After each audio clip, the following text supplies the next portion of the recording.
Everyone keeps saying that Tusk 1 is the worst stand in YBA, that 1 barrage equals death, and that it does no damage. But in this video, I'll be explaining how incredibly overpowered Tusk 1 actually is, and how to use it in 1v1s.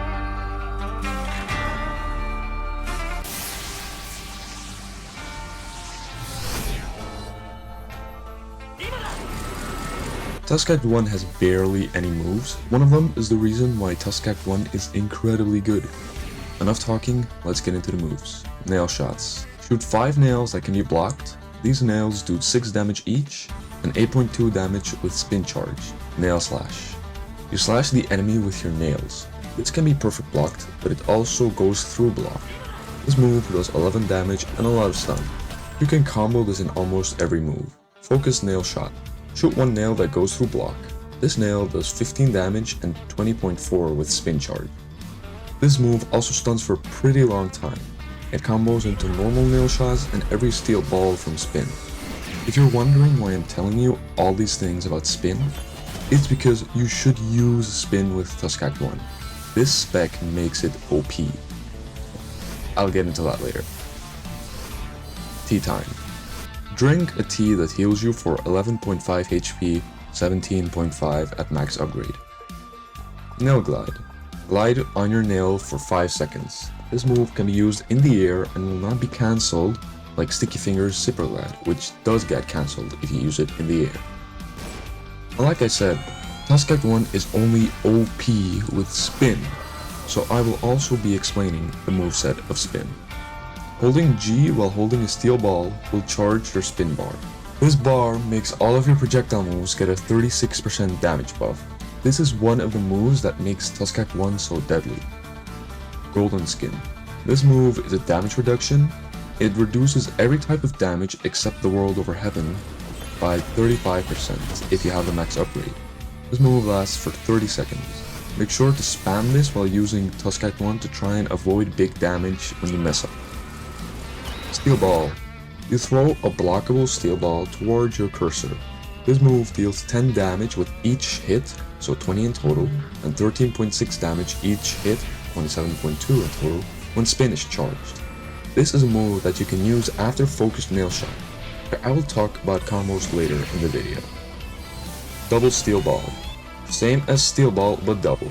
The only difference is that each of the balls deal 7.5 damage and 10.2 with spin charge. In total, this move does 30 damage without spin charge, which is already a crazy amount of damage.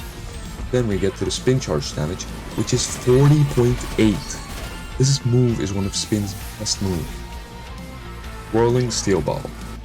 Just like all other attacks, you throw a steel ball towards your cursor, but instead of stunning the enemy, it creates a whirlwind that does 30 damage and 40.2 with spin charge. And best of all, it's a block breaking move, which makes it the best steel ball move that spin has by far. Twisting spin punch. After a small windup, you punch an enemy. Then you rotate the enemy around to eventually fling them and ragdoll them. This move does 4.2 damage on the initial hit and 32.5 on the fling part, 5.4 and 43.5 with spin charge. The only downside of the move is that it's perfect blockable, but if they miss the timing, they get block broken. Spin reflex. Last but not least, a counter move that comes out almost instantly. This move flings the enemy away while doing 30 damage and 40.8 with spin charge. Watch out, this move has a weird thing that sometimes doesn't hit an enemy when you're facing them directly, so make sure you use this move when you know they will be hit. Now that I've explained all the moves including the spin moves, we can move on why Tusk 1 is so good with spin.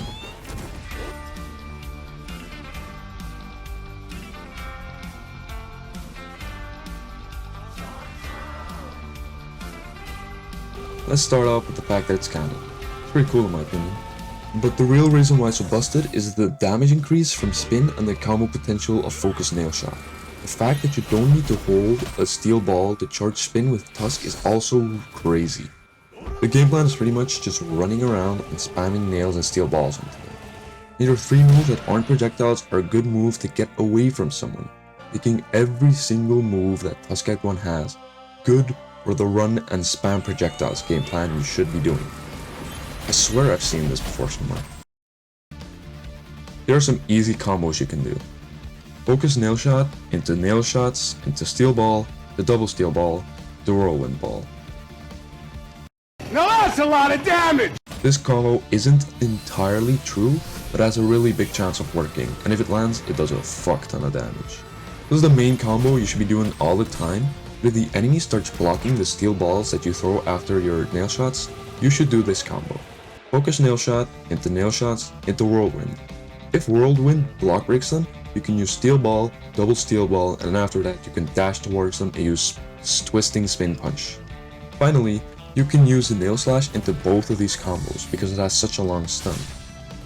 Now there aren't that many other combos you can do, but the most important thing while using Tusk Act 1 spin is that you keep spamming and running. And if you get called one of those in 1v1s, just tell them, it's Tusk Act 1, bro.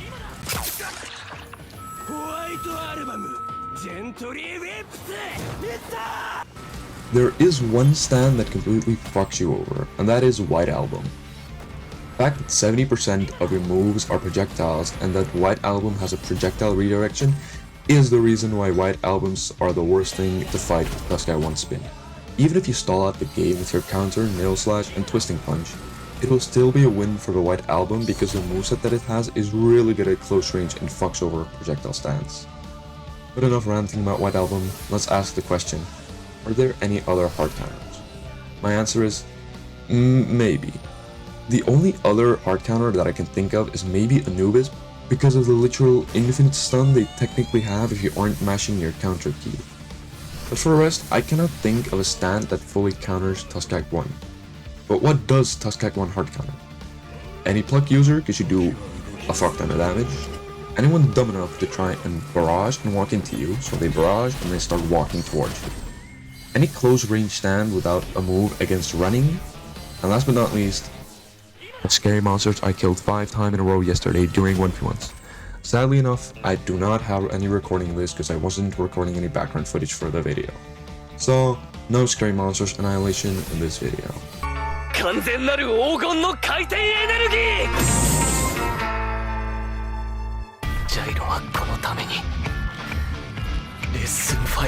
This question is really hard to answer because both stands are really good right now.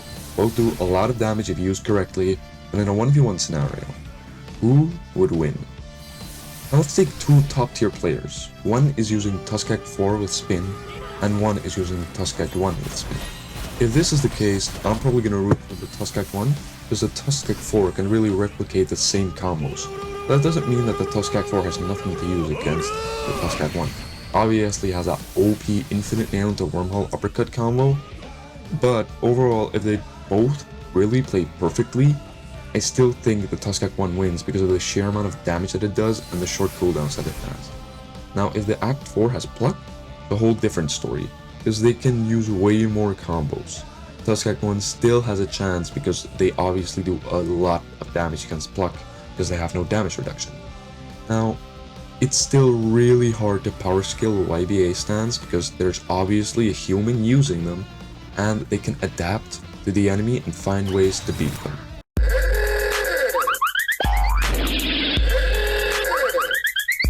Yeah, just use Tusk Act 1 spin. It's good.